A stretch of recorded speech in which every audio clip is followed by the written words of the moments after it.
ఈ రాష్ట్రానికి 5 కోట్ల మంది ప్రజలందరూ మనందరినీ తాకట్టు పెట్టి అప్పులు తేవటం కోసం, అప్పులు తేవాలంటే ఏం చేయాలి? సంతకాలు పెట్టాలి. ప్రామిసరీ నోట్ల మీద పెట్టాలి, లేదా మనం స్కూటరో కారో కొనుక్కుంటే బ్యాంకు వాళ్ళు సంతకాలు పెట్టించుకుంటారు. ఇంత పుస్తకాలు అట్టా ఈయన సంతకాలు పెట్టి పెట్టి పెట్టి పెట్టి పెట్టి పెట్టి పెట్టి మైండ్ చెడిపోయినట్టుంది ఆయనకి, కేశవ్ గారికి.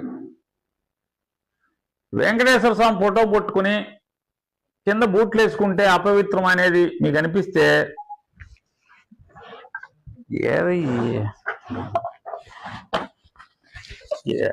ఎక్కడో దొరికింది. ఓ కేశవ్ గారు, అప్పుల మంత్రి, ఆర్థిక మంత్రి కాదు తమరు, అప్పుల మంత్రి. ఓ అప్పుల మంత్రి గారు, బూట్లు కనపడుతున్నాయా? దేవదేవుడు వెంకటేశ్వర స్వామి ఫోటో కనపడుతుందా? ముందు ఇతను బొక్కలేయండి.